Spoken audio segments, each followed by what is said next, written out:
안녕하세요. 서울대학교 병원 건강톡톡 진행을 맡은 가정의학과 강은교 교수입니다. 증가 추세가 주춤하는 다른 암과 다르게 지속적으로 증가하며 최근 여성암 1위에 오른 유방암에 대해서 이야기 나누고 있습니다. 두 번째 시간에는 유방암 검진과 진단, 치료에 대해서 알아보도록 하겠습니다. 도움 말씀을 위해 서울대학교 병원 유방센터 한원식 교수님께서 자리해 주셨습니다. 교수님 안녕하세요. 안녕하세요. 유방암에 관한 이야기에서 빠지지 않는 것이 유방 자가검진의 중요성 같습니다. 자가검진이 정말 유방암의 발견과 특히 조기 발견에 도움이 되나요? 네, 정말 그러냐고 물어보시니까 이제 그게 어려운데요.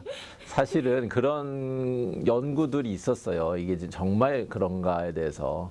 그래서 그 검진이 이게 유효하다라는 걸 증명하려면은 검진을 한 군과 안 한 군을 비교해서 검진 한 군의 이제 생존율이 더 높아야지 결국엔 궁극적으로 그게 이제 효과가 있다고 보는 건데, 사실은 이 자가 검진에 연구를 했을 때는 그런 차이를 보여주지는 못했습니다. 왜냐하면 이게 좀 그 연구 자체가 어렵거든요. 이 자가 검진은 어떤 군은 하라 그러고 여기는 하지 말라 그랬을 때 진짜로 그게 잘 지켜지는지도 어렵고 표준화해서 교육하기 쉽지 않기 때문에 아마 그런 거는 발견하기 어려웠을 것 같은데, 그렇지만 유방암이 이제 대부분 환자 스스로 발견하거든요. 그런 걸 봤을 때는 아무래도 관심을 갖고 자가 검진하면 더 빨리 발견할 수 있지 않을까라고 생각해서 권장은 하고 있습니다. 그렇군요. 제 환자분들이 유방 자가검진하는 거 굉장히 어려워하세요. 유방 자가검진은 어떻게 하면 좋은지, 그리고 언제부터 시작하는 게 좋은지, 유방 자가검진할 때 특히 신경 써야 되는 점이 어떤 건지도 짚어주시면 감사하겠습니다. 검진을 하는 시기는 나이 30세부터 시작하면 될 것 같고요. 하는 거는 이제 유방을 전체적으로 다 이제 만져보는 것이거든요. 근데 자기가 스스로 만졌을 때 뭐를 이제 느끼기가 사실 쉽지 않은데요. 손끝에 이 세 손가락 끝으로 이제 만지라고 권장을 하고 있고, 눌러서 이렇게 하는데 전체를 다 처음부터 끝까지 양쪽 다 해야 되겠죠. 만져보는 게 중요하고요. 시기는 이제 그 생리가 끝나고 뭐 한 일주일 정도 있다가 하시는 게 제일 좋습니다. 생리 끝나고 일주일 전에 세 손가락을 이용해서 쉬운 설명 감사합니다. 자가검진과 함께 병원에서 받는 건강검진 역시 굉장히 중요한데요. 만 40세 이상의 여성이면은 국가건강검진을 통해서 2년마다 유방촬영 검사를 받을 수 있습니다. 근데 보통의 경우에는 유방촬영 검사만 시행을 하게 되는데 이 유방촬영 검사만으로도 건강검진이 충분할까요?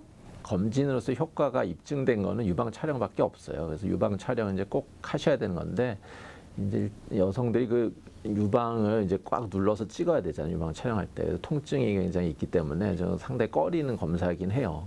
그렇지만은 아주 중요한 거기 때문에 꼭 하셔야 되고, 문제점 중에 하나는 치밀 유방인 경우에 유방 촬영을 했을 때 이 작은 병변을 발견하기 어렵거든요. 그런 경우에 이제 초음파를 우리가 이제 권유하게 되는데, 초음파는 이제 치밀 유방에 관계없이 암을 찾아낼 수 있거든요.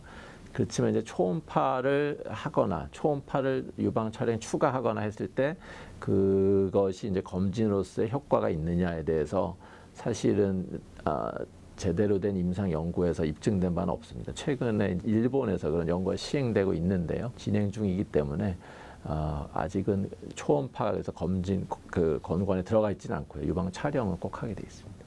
그렇군요. 이후에 일본 연구 결과도 좀 궁금해지는데요. 이제 저희가 1편에서 유방암의 위험 인자로 가족력이나 특정 유전자 변이에 대해서 설명해 주셨었는데요.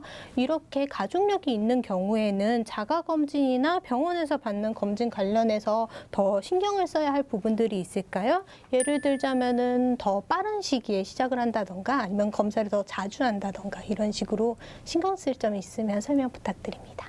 그렇죠. 뭐 더 자주 해야 되는 건 없고요. 더 빨리 해야 되는 건 있을 것 같고요. 그래서 보통은 뭐 이제 엄마가 유방암이었으면 유방암 발병한 나이보다는 한 적어도 10년 이전에는 해야지 된다. 그러니까 뭐 예를 들어 45세 발병했으면 이제 35세부터 검진하는 게 좋겠죠. 그렇지만 이제 아주 특별한 경우, 이제 BRCA 1, 2 그 돌연변이가 있는 경우가 있잖아요. 안젤리나 졸리처럼. 그런 경우는 이제 특별한 검진을 해야 되는 거죠. 이제 MRI를 추가한다든지 해서 더 정확한 검사로 더 자주 해야 될 필요가 있습니다. 유방 확대 수술이나 이런 걸 받은 경우에는 이제 보형물을 삽입하기도 하는데요. 그럼 이 보형물 때문에 자가 검진이나 영상 검사가 어려워지거나 초기에 암을 찾기가 어려워지지는 않나요?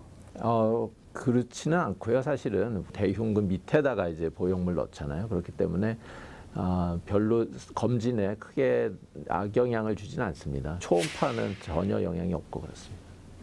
우리가 검진을 통해서 보통 유방 엑스레이나 유방 초음파를 통해서 유방암이 의심된다라고 하면은 보다 정확한 진단을 위해서 추가적인 검사를 진행해야 되는데요. 이 추가 검사는 어떤 검사들이 있나요?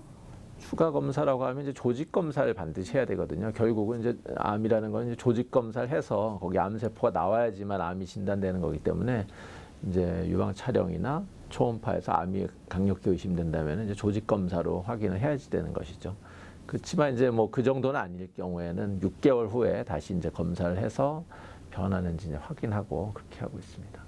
지금까지는 교수님께서 유방암 진단에 대해서 설명을 해주셨는데요. 이제부터는 유방암 치료에 대한 질문을 좀 드리려고 합니다. 과거에는 유방암 환자들이 수술로 암과 함께 유방 전체를 절제하는 경우가 많았기 때문에 환자분들이 굉장히 큰 상실감을 겪는 경우가 많았는데요. 하지만 최근에는 유방 전절제를 하지 않거나 하더라도 재건이 가능하다고 들었는데요. 이에 대해서 설명 부탁드립니다. 요즘에는 유방을 보존하는 유방 보존 수술을 많이 하고 있고요. 전체 유방 환자의 60에서 70%는 보존을 할 수 있고, 그렇지만 이제 20-30%는 아직도 절제를 꼭 해야 되는 거죠. 그래서 전절제를 꼭 해야 되는 환자들은 요즘에는 동시에 복원 수술, 재건 수술을 할 수 있기 때문에 그런 이제 뭐 유방 이제 완전 보존하거나 또 이제 절제도 만들어주거나 이제 그런 게 가능하고 그렇게 많이 하고 있습니다.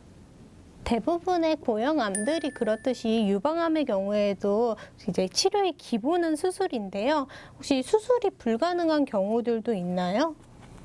수술이 불가능한 경우도 있죠. 빨리 치료 안 받아서 굉장히 많이 진행된 경우가 그렇고요. 너무 크고 뭐 이제 염증이 있고 또 이제 흉부역을 침범하거나 이제 그런 경우에 아예 이제 수술이 불가능한 경우가 간혹 있습니다. 지금도 이제 그런 환자들이 간혹 있고요.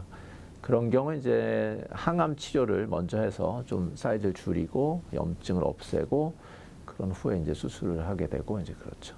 일반적으로 수술과 함께 하는 항암 치료라고 하면은 그냥 항암 화학요법이나 방사선 치료를 생각하게 되는데요. 유방암 치료에는 이 두 가지 치료가 어떻게 활용되고 있나요? 많은 경우에 항암 치료도 하고 방사선 치료도 하는데요. 한 반 이상은 항암 치료가 이제 필요하고요. 방사선 치료도 전체 유방암 환자의 한 70% 이상은 방사선 치료를 해야지 되니까 많은 환자들이 그걸 이제 해야 되는 거죠. 요즘에는 뭐 표적 치료라던가 면역 치료 이렇게 다양한 치료들이 암 치료에서 사용되고 있는데요. 그중에서도 유방암의 경우에는 호르몬 치료가 굉장히 대표적이라고 볼 수 있을 것 같습니다. 이 호르몬 치료에 대해서도 설명 좀 부탁드립니다. 호르몬 치료 굉장히 중요하고요. 유방암에서는 아주 기본이 되는 치료 중에 하나인데 유방암 중에 이제 여성 호르몬 수용체가 있는 그런 암이 있어요. 그러면 이제 여성 호르몬 수용체가 있어서 여성 호르몬이 이제 그 자극을 받아서 암이 자라고 전이도 되고 이제 그런 거죠. 그런 경우에 이제 여성 호르몬 수용체를 이제 차단하는 그런 이제 치료를 하게 되는데요. 전체 유방암의 한 70%가 그런 호르몬 치료에 이제 해당이 되고 호르몬 치료를 한 것과 안 한 거는 거의 재발률이 2배가 차이가 날 정도로 중요한 치료입니다. 정말 거의 70%의 환자분들이 호르몬 치료를 받는다고 봐도 되겠네요. 우리나라 특히 서울대병원의 유방암 치료 결과는 세계 최고 수준이라고 들었는데요. 암 치료 결과는 우리가 보통 5년 생존율로 나타나게 되잖아요. 그럼 유방암의 5년 생존율은 어느 정도 될까요?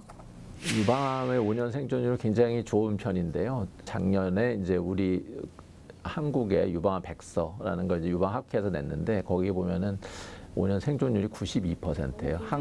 한국의 유방암의 이제 생존이 굉장히 높은 거고 서양의 데이터보다도 물론 이제 그걸 직접 비교하기는 좀 어렵지만 여러 가지 뭐 병기나 이런 걸 다 따져봐야 되는데 전반적으로 봤을 때 상당히 좋은 편이고 우리 서울대병원은 아마 95% 가까이. 서울대병원의 95%의 교수님의 기여가 굉장히 크다고 생각합니다.